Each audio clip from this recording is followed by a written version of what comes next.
Recently here on Flow FM we spoke with Tim Jackson. I think it was the first day, Tim, after you'd ceased being the administrator for Coober Pedy. Thanks for joining us again. I want to give you the opportunity to respond to some things Jeff Brock's had to say. Yeah, no, thanks for the opportunity, Ricky.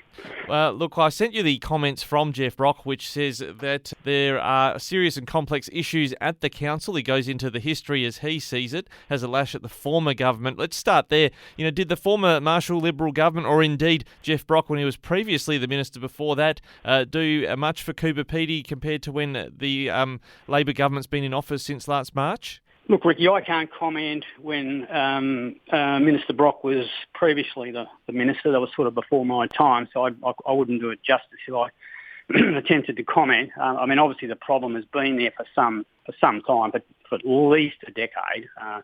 So I guess you could attribute some of that to Minister Brock in his previous role. This is I'm not directing my comment solely to the current minister. The previous government did very little, and that's the Liberal government. And in fact, in 2019, the town petitioned the Parliament. 960 odd people signed a petition. There's 1,600 people in town, calling on the government for a temporary subsidy to get the water price down to Adelaide prices, whilst a longer-term solution was worked out, and nothing happened with that petition. Now, in the comments from Jeff Brock, he says that you were repeatedly advised to separate the municipal services from the water and power services that Coober Pedy uniquely runs, and says clearly that has not happened.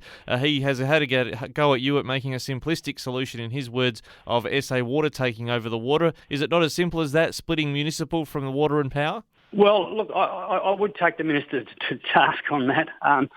If you look at the agenda for the Commercial Activities Committee meeting on the 17th of January, there are financials there that separate all our businesses. Our water, our electricity, what's known as private works, our airport and our childcare, which we run all as businesses. So now we don't have balance sheets for those, but we have the operating position, and you can see there that all our businesses now, as a result of me having to lift prices significantly for all of those services, are operating either profitably or at break even. So now I admit that there's no balance sheets that sit behind those operating statements, but you can get the true operating position from what we're currently providing, and we've been providing that for at least 18 months. So I'm a bit perplexed by what the minister said. As I said, there's not a balance sheet behind it, but that's been requested from staff. But look, can I just comment, Ricky? I think it is simple.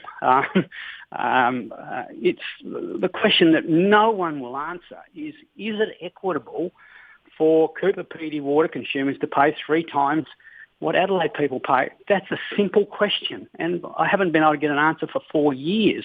Even a no would be better than nothing. This vacuum that we're in, that no one will answer that question, and I think it's pretty simple. Now, he talks in this statement here about council being largely reliant on revenue received from the provision of water and power. Most councils would charge council rates. So you say, is the situation that really the provision of those services is what helps to pay for other council services? Yeah, that is true. That is true, and I guess I have a difference of opinion with the government on that. Who actually owns those water and electricity assets? It's the ratepayers. They own those assets, and it's reinforced even more so by the fact that Coober Pedy ratepayers are the same people as the water consumers. So it's not like the metropolitan area. So you've got a discrete community. So I have absolutely no problem with our water and our electricity businesses subsidising our municipal operation. The regulator, the Essential Services Commission of South Australia, allows the council to make a profit on its assets. So it's contemplated by the regulator, and as I see it, the the ratepayers actually own the assets in the businesses, and they're entitled to get a return for their money. Well, isn't it a bit hypocritical of a state government to say, the Coober Pedy Council relies on, profits from the water to run its operations when the state government in the past has done that as well with SA Water? Yeah, precisely. And can I also point out that Roxby Downs, right, is the only other council in South Australia that's responsible for electricity and water, albeit they don't generate those services, but they're responsible for their delivery. We have to generate electricity and water, and then be responsible for those services. So the only two councils in South Australia that do that, and Roxby Downs relies substantially on the profit from its electricity and water businesses to subsidise its municipal operation. So what's the difference?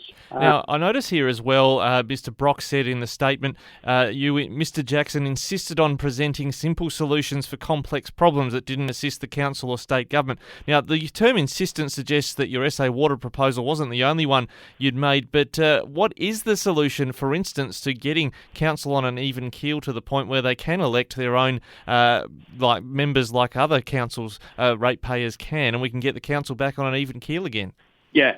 Well, my recommendation is that the government purchases the electricity and water assets from the council. So they're valued at about $15 million. Our current debt is $10 million. So if that occurred, we would clear our debt. We would have $5 million in the bank, and the water price as a result of that, because SA Water would own the assets, would then go down to SA Water prices. So we've achieved that issue. We've got rid of our debt, but we do need to lift rates significantly. So by about approximately $1.2 million. Which is across how many people roughly? How many rate-paying households, I guess? About 1,000. Yeah. So it's substantial, but that's why I've refused to lift the rates until the government fixes the water issue, because the water subsidy is about the same amount. So you're saying for an average Coober Pedy household, they'd be paying roughly the same, but what they'd pay in maybe $1,000 more in council rates would be offset by the saving they'd make on SA Water. Yeah. Overall, yes. Here's a situation. There would be winners and losers in all of that, because some people use more water than other people, and et cetera. But overall, we wouldn't be taking any more money out of the town, and then the council finances would be fixed. You could come, you bring and they wouldn't be responsible for electricity and water, so we could bring, an elected council back.